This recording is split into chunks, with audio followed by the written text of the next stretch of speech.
Hi and welcome to the BDSM video where I will explain a bit about what BDSM versus vanilla aka normal sex is, and where I will also talk a bit about religious sex. And this mask is very annoying to me, so I'm going to take it off and I'm just going to put on my normal glasses and look a bit more normal. Not doing any kind of housework today because I think this is a video that kind of makes me have to do a bit more showing of equipment and tools and toys. So, okay, I'm also going to remove these torturous earrings because this is too much pain for me, but I'm gonna come back to these earrings and talk about them later.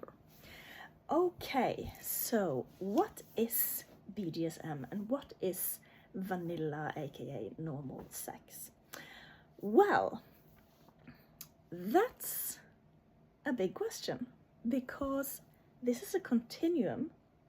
It's not sharply defined categories, and we also have what I said, religious sex in this mix. I was supposed to have my Kama Sutra here, but I couldn't find it, but I will talk a bit about that later. This video might be a bit long, just so you are warned about that, and I'm just gonna improvise it, so yeah, let's see how we go. Okay, BDSM is bondage, discipline, sadism, masochism, submission, yeah. And it encompasses a lot of different fetishes. And when people say BDSM, they often mean any kind of fetish that they put in contrast to so-called vanilla sex or normal sex. But there is a very, very gradual continuum here between what's normal vanilla sex and BDSM sex and different kinds of fetishes. And most people doing BDSM probably doesn't even know that that's the label for that kind of sex they are doing. And the reason why it's important to talk about this and know a bit about this is because of healthcare and your ability to take care of your body during sex. So it's not only about pleasure, it's not only about play, it's also about healthcare and being able to take care of your body and to be able to have a vocabulary so that you can search for information you might need when needing healthcare and while searching for pleasure. And it also gives you a vocabulary to talk with your healthcare personnel, because there is a big problem, at least in Norway and probably all over the world, where people bump into this problem where they need to talk with their healthcare providers about sex, but they don't know how to describe it, so the advice they are given is just not relevant, and they go home again and they actually harm themselves on sex. And this goes for all people, no matter what kind of sexual identity you have. If you see yourself as a person doing normal aka vanilla sex, or if you see yourself as having sex in the frame of religion, or if you see yourself as being a BDSMer, it's important that you actually are able to talk about these things with healthcare personnel. So, okay, I would like to start with talking about 3 different groups of people having sex. And as I said, this is a continuum, so this is not sharply defined groups, but to say it as on a group, as a group thing anyway, we have, on the one hand, we have people having what they believe to be normal vanilla sex, not BDSM sex, and they can also have it in the frame of their religion, but they believe themselves to have normal sex and that it's the opposite of BDSM sex. But if we were a fly on the wall and looked at what kind of sex they're actually having, what they're actually doing in their bedroom, we would see that they are actually doing what we should categorize or would categorize under the label BDSM.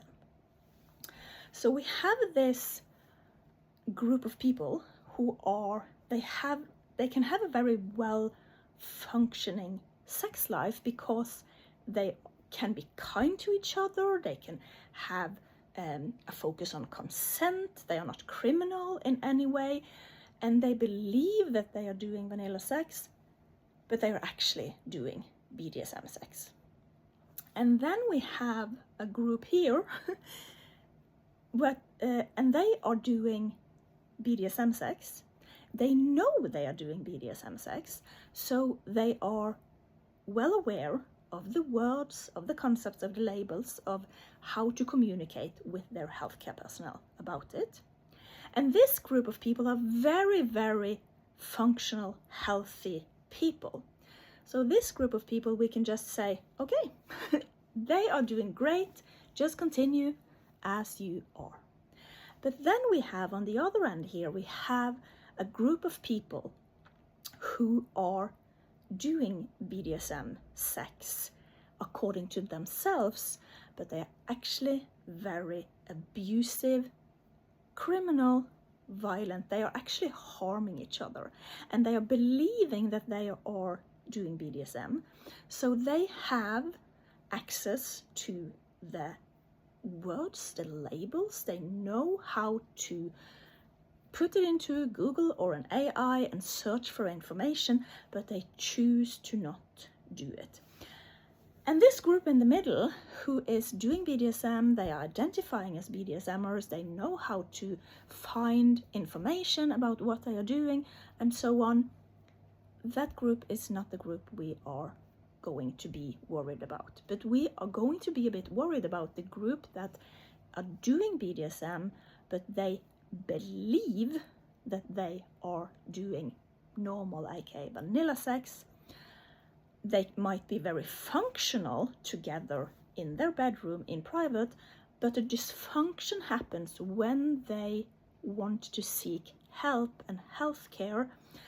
For example, something that I am focused on, that I think is very important during pregnancy, because this group of people who believe that they are doing vanilla, aka normal sex, they will, especially in Norway, where we have this shame culture making people very reluctant to talk with their healthcare providers about this.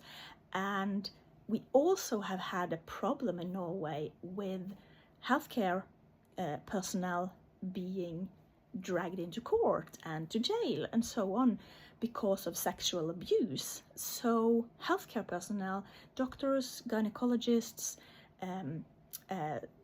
therapists, midwives, they can become a bit scared of talking about this with their clients and patients to not step over any kind of boundary and make themselves criminals. So we have this problem, this dysfunctional problem, where people, for example, a couple expecting a baby, they come into their midwife and they talk with their midwife about sex and pregnancy, and they ask the classical question, is sex dangerous for the baby? And without asking any more questions, the midwife might just visualize very, very mild vanilla sex, good sex, but very mild vanilla sex. And she will say, no, sex is not dangerous for the baby. You can fully have sex. during pregnancy. And they don't talk more about it, with the result that these people actually have kind of rough sex with a lot of force, not without consent, but just force when they have sex. It's a lot of movements, it's a lot of banging towards the lower parts of the body of the pregnant woman and so on. And they don't know that this is BDSM, and their midwife and general practitioner and so on, they neither know that this couple is doing BDSM because they didn't know the concept and the words and the label for it. So these people can actually come up in a very serious problem, and that is that they miscarriage. The woman is miscarriaging, and maybe several times. They lose babies several times, and they don't know what's going on. But if you ask the proper questions, it turns out that they were actually having very rough kind of sex, believing, and their midwife and general practitioner and so on also believed that they were having normal vanilla sex. So they actually did stuff that were dangerous to the fetus. So this is a group of people we need to reach. We need to find a way to reach these people with that, yes, they are doing BDSM. But that can be very hard, for example, for the religious people who are having sex in the frame of their religion, and they might see people who do BDSM, the BDSM label and identity, they might see that as the total opposite, that something sinful, something from the devil.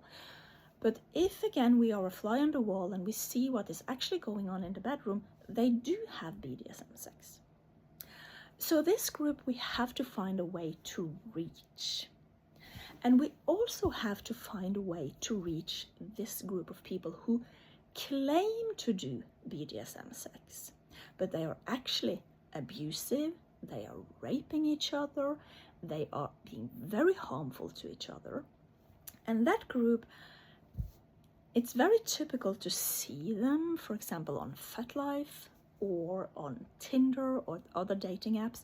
It's very common to see them in Norway, and they have this kind of off-putting energy on their dating profiles.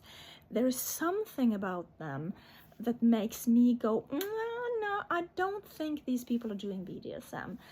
And what we have to do here is more reach their victims, because in this group, they know that it's called BDSM. They call themselves dominant, they are searching for a submissive sex partner and so on. So they know the vocabulary and they are fully able to Google it or ask a chatbot and so on. So what they are doing, they are just choosing to not seek information. They are just choosing to not do safe BDSM. So what we have to do with this group is that we have to reach their victims and just get their victims to understand the difference between BDSM and actual abuse and harm. Because in BDSM, bondage, discipline, submission, sadism, masochism, these words are kind of harsh words, and if your mind wanders to, for example, sadistic personality disorder or to power play with, in the politics and so on, you might assume that BDSM inherently is people that are enjoying harm. But no, that's not true. There is nothing with BDSM and these concepts that with necessity includes harm. So it's very important to reach the victims of this group of people, it's very important to reach them with the fact that harm towards your body is not a necessary part of BDSM. For example, sadism and masochism, which is about pain often. Pain, you can experience pain from very, very healthy things. And if you enjoy seeing somebody else in pain, you can actually watch them do something very healthy and still get that satisfaction from seeing them being in pain. And one example of this is that people like me who have a lot of trauma, anxiety, mental illnesses, for me, the most healthy thing I do, which is rest, is so incredibly painful. It's pure suffering for me to sit and rest. So to do what's very, very healthy for my body, the most healthy thing I can do, I have to endure pain. So that might illustrate how BDSM doesn't necessarily have harm in it, because pain can also be caused by something very normal, very healthy. I'm in pain right now. I am feeling pain in my back here because it's just one of those days. So to sit here and talk to you on this video causes me pain, so welcome you sadists out there. I am in pain right now in my back. So this is for your pleasure. I'm joking. But yes, so now that we know that BDSM is a continuum, that there is no clear distinctions between vanilla and BDSM, but that the identity of a person thinking about their sex, the label they put on their sex, can cause them different kinds of problems, and that we shall not even think about that group in the middle who are healthy, functional, they know the labels, they can search for information, and they know how to talk with their healthcare personnel about it. That group is just doing their thing. But we need to reach this group who believe they are having vanilla sex, and we need to reach the victims of this group who claim to do BDSM, but they are actually abusers. So now I will explain a bit more about how difficult it can actually be to see the difference between BDSM and vanilla, aka normal sex. So, and to do this, I have my cabinet of stuff. And this is, yeah, here you see it, here's the stuff. I do not have any kind of the most hardcore BDSM tools. And that is because I just don't like it. I just plainly don't like having that in my home because it triggers me. I don't like it. But that doesn't mean that I'm judgmental about people who do it. It's just that my collection will not look like that. Okay, let me change this position so that I'm in less pain. Okay, so let me illustrate the difference, how difficult it can be to see the difference with these 3 sets of cuffs. So, this set of cuffs, this might be something people recognize. It's from the 50 Shades of Grey series. So this is a very popularized version of BDSM. And this these cuffs I bought in the most mainstream sex toy shop in my city. This set of cuffs, they are more actual looking and you can remove the fur and you can have this more rough play with this. This is also bought in the most mainstream sex toy shop in my city. And then we have these cuffs. And these cuffs, they don't have a chain because I actually use it on my keys. It was a great chain. But this set of cuffs, they actually don't look like anything having to do with BDSM at all. They are just cute. They can just be used for decoration. And these I bought in the more hardcore sex toy shop in my city.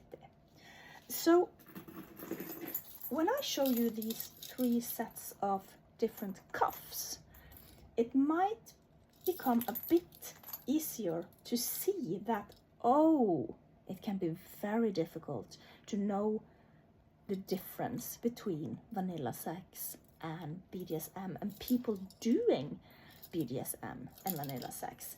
If I was wearing these outside just like this, just to look good when I'm out and about, that wouldn't say anything to most people about me doing BDSM.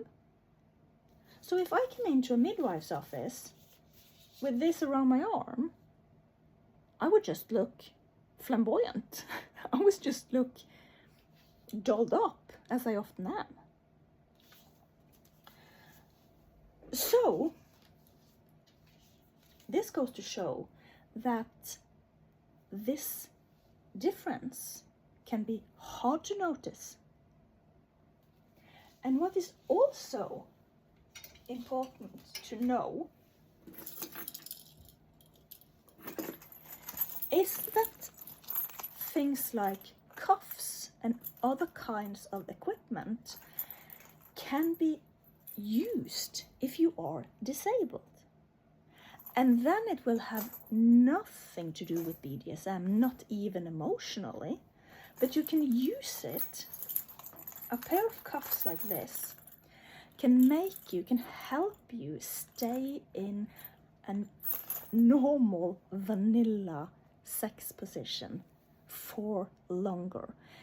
And I'm fairly old, I'm 45, and I'm also disabled, so I know that this is a good thing to have if you need extra support for your body during just normal sex.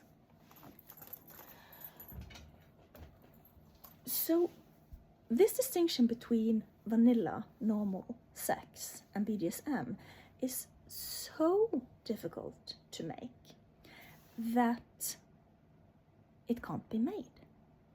But to know the words for it is important. To know and be able to describe what you are actually doing and why you are doing it during sex is so important, so that you can seek information and that you can talk with your healthcare personnel. And a bit more about the differences here. This mask I just bought in a costume shop, so it has very little to do with BDSM.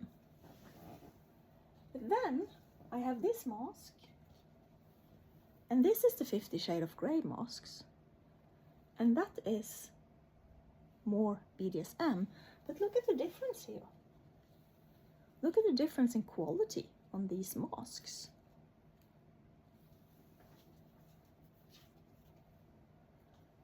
I also have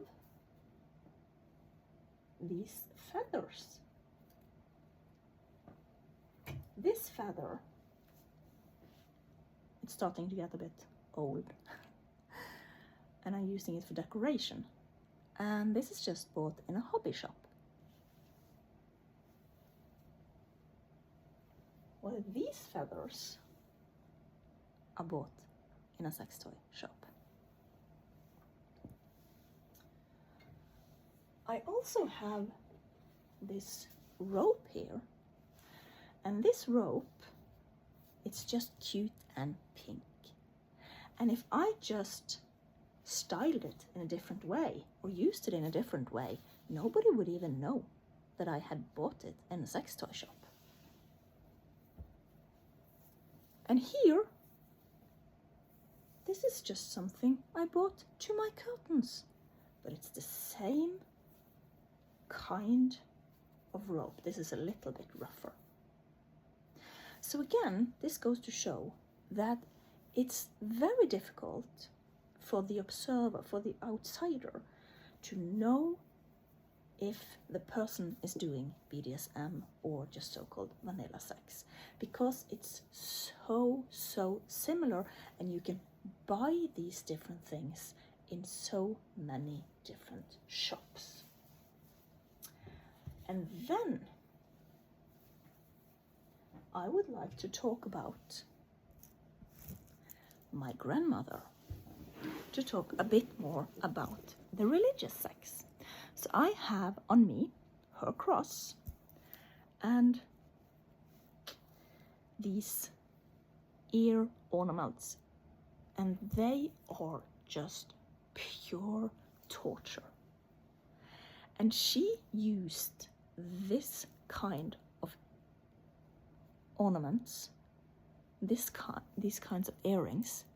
She used these a lot, and I'm just and I'm a person that dissociates from pain, but this pain on my ear, oh my god, that's painful. But if you just saw my grandmother in church using this and this, would you know that she was doing BDSM? No, I don't know if she did that. But what I do know is that she had this kind of crazy relationship with pain. And just using earrings like this, that's more hardcore than most people doing BDSM I know would be willing to use. And she was a very religious woman, and if I were to give her an article to read about BDSM, she would probably just go, oh, that's of the devil. So the religious group is also a group of people we have to be able to reach in some way, because of their often strong identity as religious and against sin. But if you look a bit closer, they are, oh, my ears, it's still painful in my ears after I took these off. If you look a bit closer, their relationship to pain can be, wild. Okay, so that was half an hour about BDSM. I don't know if I covered everything. Yeah, one more thing I have to talk about. When we on social media see that people think of BDSM as something that is harmful to the body, that's something that causes actual harm, we have to be aware of that, yes, in the most hardcore BDSM, not this abusive group, but the most hardcore of the functional healthy group, yes, they do actually inflict harm on each other's bodies. One example is there is an interview with a submissive woman. I don't remember if she calls herself a sub or if she calls herself a masochist, but there is an interview with her on Soft White Underbelly on YouTube, and she describes how her dom is actually using a knife to scratch open her skin during sex. And that is consensual. They are agreeing on it, and she says that she likes it. But in such a case, we have to remember that it's still something that is in some not supposed to cause harm. So even though it causes harm in the moment, the ethical BDSMer, the functional, healthy BDSMer, will do aftercare, and that is to take care of the body after the sex, to make sure that the body heals and that you emotionally, mentally also heal. And in some, there is not supposed to be any kind of harm. You're not supposed to become injured for life or become ill for life. But in this group where we find the abusive people, and that's what we also see a lot on Twitter on these days, there is a group of people who believe they are doing BDSM and they are using the label BDSM. And other people then also start to believe that that is BDSM. But beware, no, abuse is abuse, harm is harm. Even in the most hardcore couples or thruples or polycules, even in the most hardcore people who actually inflict harm on each other's bodies during the sex, they don't actually harm each other in the long run. They make sure to do very good aftercare and to make sure that they heal. So when people use the label BDSM on something that is actually harmful, be aware that that is not BDSM. That is abuse. Then we are talking about something into the very dysfunctional personality disordered individuals and so on. And the criminals. That's not BDSM. Because in BDSM, harm is not the long-term goal.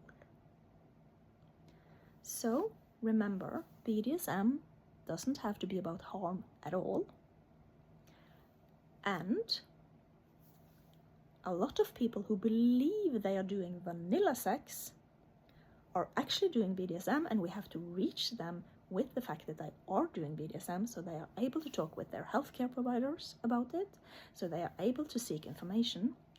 A lot of religious people are actually doing BDSM, and they can be very hard to reach with information because they don't want to be seen as sinful and satanistic and so on, unless they are satanistic.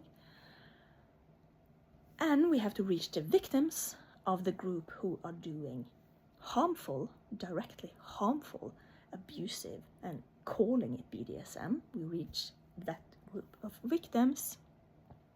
And we have to remember also that if you are old, tired, disabled, there is something with you that makes you need more support and help to just have vanilla sex. And you don't have to use the label BDSM or take that identity at all, but those people are also using the same equipment just for the extra support during to be able to go through with the kinds of sex intercourse and the positions and so on they want to do. Okay, so that was 35 minutes talking about BDSM, and I hope that you who listen to this learned a bit. I hope I looked a little bit better than when I do housework, and so yeah, next time I will probably do housework again and look just like my everyday person. Okay, goodbye.